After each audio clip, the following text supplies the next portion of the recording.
When you hear the name Geometry Survivor and see the simple throwback visuals, the first name that probably pops into your head is Geometry Wars. But what if I were to tell you that Geometry Survivor isn't a dual-stick shooter? In fact, let me go one step further and say that there isn't even a button for shooting.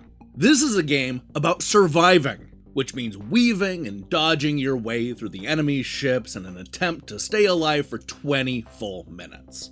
It's basically Vampire Survivor in the style of Geometry Wars, which is either a good or bad thing depending on who you ask. Find out where I land on this debate when I review Geometry Survivor by Brain Seal.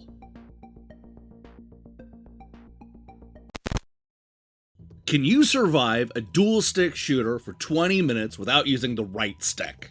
That's the question that Geometry Survivor asks. It's a throwback, Robotron-inspired action game that looks like a shooter, but with the caveat that the player isn't the one in control of the shooting.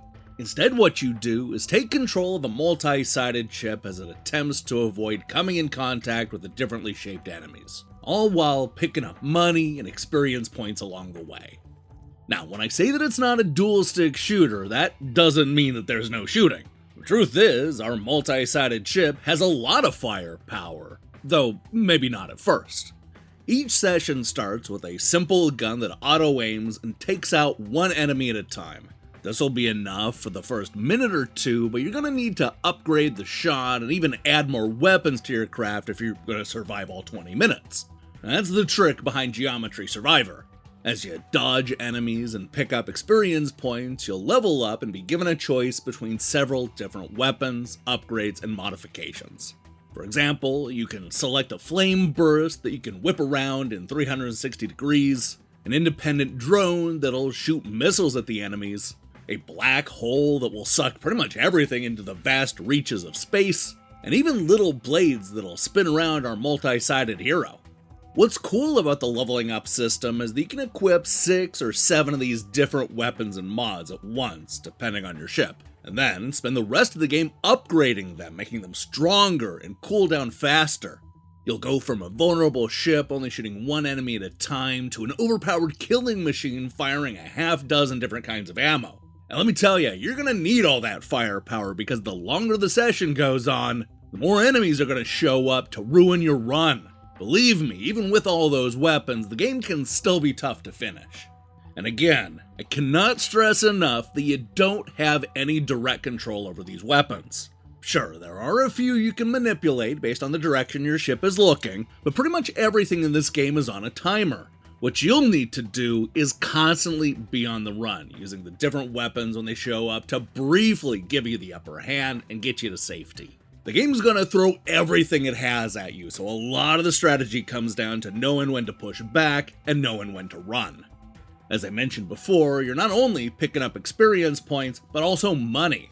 The goal is to earn enough cash to buy permanent upgrades, such as a speed boost or more lives.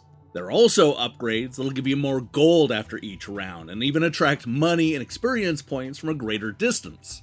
On top of that, there are also other multi-sided chips that you can buy, all of which have different pros and cons. There's a good one for those starting out, where it'll double the amount of money that you earn from each session, but the downside is that it takes twice as long to level up. It's a trade-off that'll help you quickly unlock a bunch of the upgrades. Now, once you settle into the rhythm of dodging enemies, earning money, and then buying upgrades, you'll start to see the limitations of Geometry Survivor. Every 20-minute session plays out exactly the same way, even if the weapons you select are randomized each time.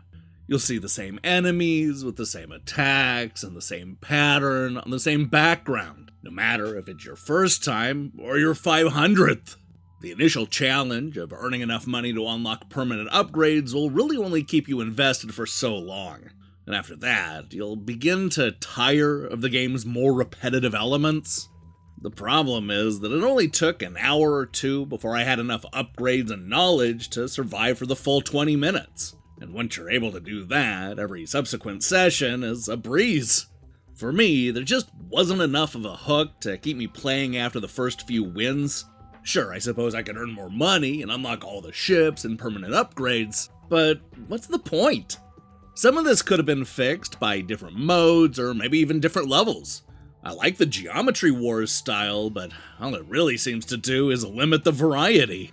Vampire Survivor was able to do a lot with a little by offering different stages and challenges. Yet the action is always the same in this knockoff. I suppose you could argue that it's unrealistic to expect that kind of variety in a $5 game, but again, that's how much Vampire Survivor costs, and there's a lot more to that game.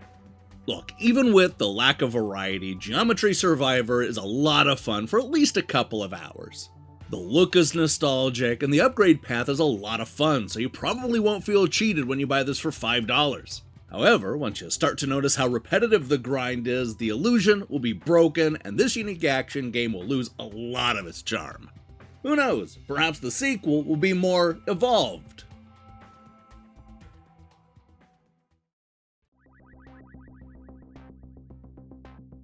Geometry Survivor is a dodge 'em up that mixes the best elements of Vampire Survivor with Geometry Wars.